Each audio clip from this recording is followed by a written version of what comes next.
Beals here with no nonsense, cause you can't make sense if you don't make sense. A pod with freestyle discussion, poetry and social deconstruction. Good morning, podcasters. Welcome to the 30th edition? That's right, special anniversary. The 30th anniversary of the No Nonsense Podcast, brought to you by Big Burn and Bill. Today, your host, Bill, will be discussing with you a certain topic. First, as always, we will start with a wonderful poem. Beals, why don't you take it away? Thank you, I'll take it away, sure. It seems like I don't have any more girth. I have nowhere to go on this planet we call Earth. I'm afraid that I am all alone. Please, I have no place to go. I have no home. Burn, what we're going to talk about today is the idea, the problem, the existence, the prevalence, and the acknowledgement that there are people without homes. We dub them homeless people. Now, we see them in street corners. You see them in downtown, office buildings. You see them at Nebraska Furniture Mart. You see them, at your casual Big Lots, Dunkin' Donuts, Firestone Steps. But we're not seeing them in more affluent places, say like New York's Times Square, or say you won't see any. Let's say at the beach in Santa Monica. Right at the, in Los Angeles. So, in Omaha, they're virtually non-existent. But we are still seeing a lot more homeless people popping up all over the United States. So let me ask you this here, Burn. What makes people become homeless? I think there's homeless people because they work too hard, Bill. And one question I have for you is, not so much a question, more of just a general thought. Maybe homeless people aren't really homeless. Maybe the people inside the homes are the ones without a home, and the people on the streets are the one with the real home because they're one with the earth, and we're just living a lie by sheltering ourselves in these shackles. Would you say that this is more of a shell that is a faulty shell that doesn't really truly represent who we are as the human species? I'd say yes, and I'd say that is Raphael shell from Teenage Mutant Ninja Turtles is where I'd say that shell comes from there, Bill. And Donatello tried to interject his shell, but then he got rejected by the Bush administration. Right. Now we do often see shells on the backs of Michelangelo and Leonardo.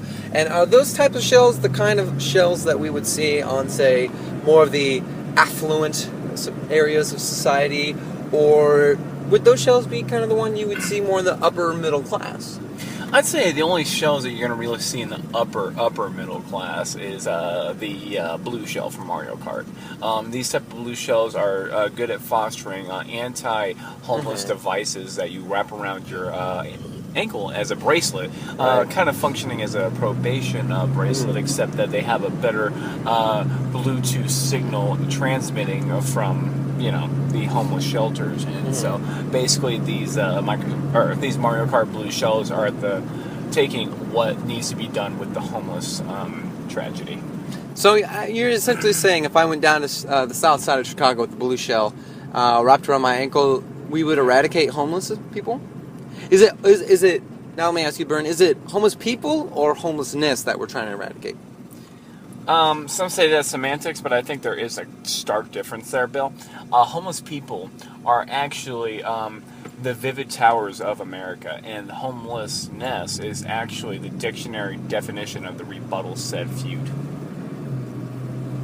If we were to try and throw more of our college athletes out of school and more into more rural areas, right, but had no shelter, do you think we would see a rise in the increase of the middle class? I think we would, and actually I think it would be the beginning of the fostering of the superhuman.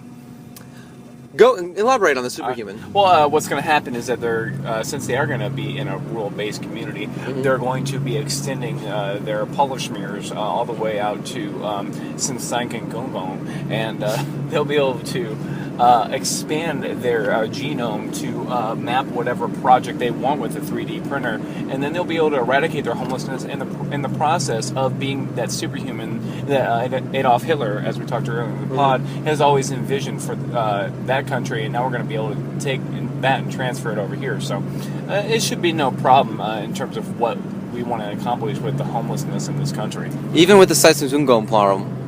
Yeah, even with that equation at the behest of the remaining Afro-Trinidadian and Tobagonians.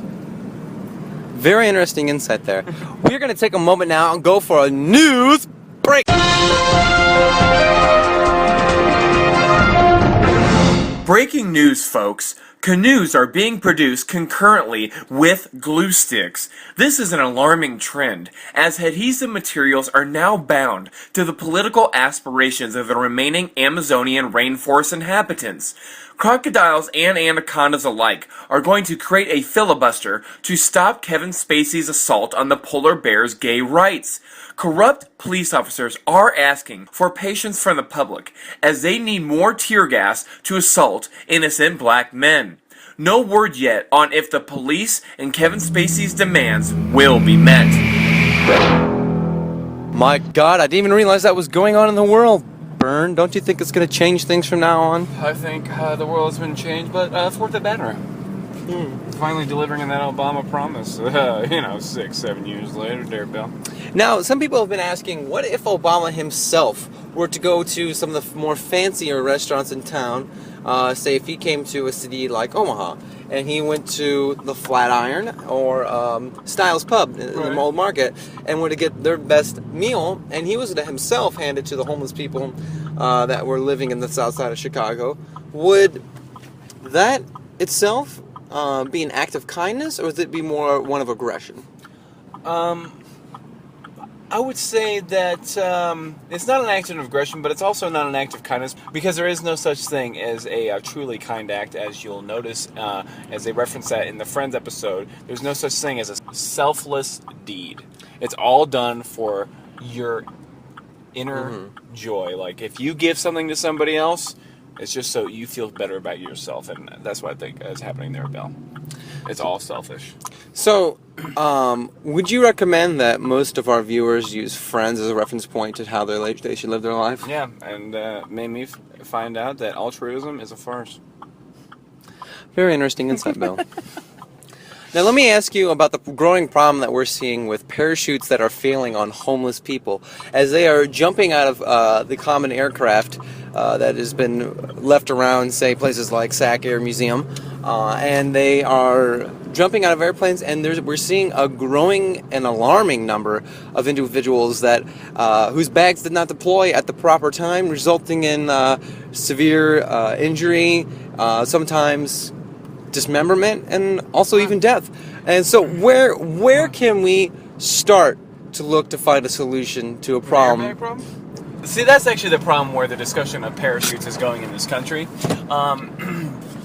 Is actually, even though people are falling and breaking their bones and becoming mangled, they're only seeing the surface part of the problem. Okay, once the gravediggers come in and perform their necessary function, they dig holes to the earth core, and then those bodies are reassembled into this aforementioned superhumans.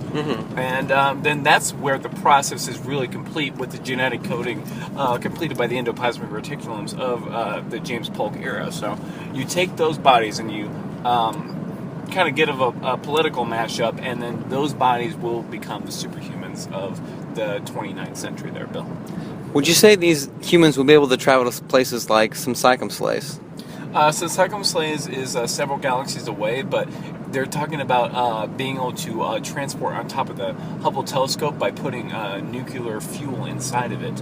And the only way we're going to be able to siphon the fuel is through Stephen Hawking's earlobes. So I don't know if he's going to be rendering those available, or if those are going to be available on the black market for sale through any Amazon retailer. Burn, we know that there's growing social anxiety throughout a lot of the black community today amongst police brutality, unnecessary police brutality, and we're seeing a growing number of individuals that are protesting at various locations all over the United States against these events. And I have one question for you, Bill. If we have one solution that was presented by the governor of Alaska, John Biden, that we simply just arm the homeless, and you think that will solve all of our problems? I personally think that we need to put more guns in the hands of the clouds. And I'm talking about physical clouds in the sky. And what that's going to do is, and also the installation of the security cameras in the clouds, in the sky, with Uzis, is that once we 3D print these animated printers with a personality and, kind of anthropomorphize them, we will be able to keep them being a watchdog at all times, for the police, for, the victim that's not really a victim and trying to just get benefits. I mean, on both sides of the coin there, Bill, everybody's going to be able to be looked at every second, and we will have the ultimate watchdog government. And actually, it's not going to be run by the government. It's going to be run by the panel-produced Beals and Burn show. And we have all the funds to make this, and we're going to be building a airport in our driveway to be able to transport our 3D printers to make these governing clouds, and it's going to be the new form of government dictating this country. Wow, that's not what I was expecting. I do appreciate the answer was a very strong no. Once again, we have to ask ourselves, how far are we going to let homelessness go? How far and how long are American people going to go to stand up for this? You can make a difference. You can by calling now and make a pledge to the Big Burn, Big Beals. Please get our student debt off our back fund. All you need to do is call now and make a pledge. We accept anything, and I mean anything. Favors if you don't have money. Whatever you need to do. Just go ahead and call us. Give us a call. 1-800-GIVE Big Burn and Beals your money. And we really will make a lot of beautiful things happen in the world. There's a lot of Taco Bell visits that need to happen that have not happened. So your contributions would be highly appreciated, and the homeless people of America will also be very gracious. We want to thank you for your support. We're also going to end our series like we always do with a little poem by Dr. Big Burn. I'll tell you one thing I don't want to be, man, and that is homeless. It sure would be a shitty gig if I had to go around pumping my sack full of popeless. So come on down and give me what you need real quick, because if I don't find a solution to this, I'm going to be as sick as my great, great dick. Once again, we want to thank you for your support. This is the No Nonsense Podcast signing off. Thanks for listening to our podcast. Hope you got some insight and a few laughs. That's all for now, folks. Yes, goodbye. Till next time, as long as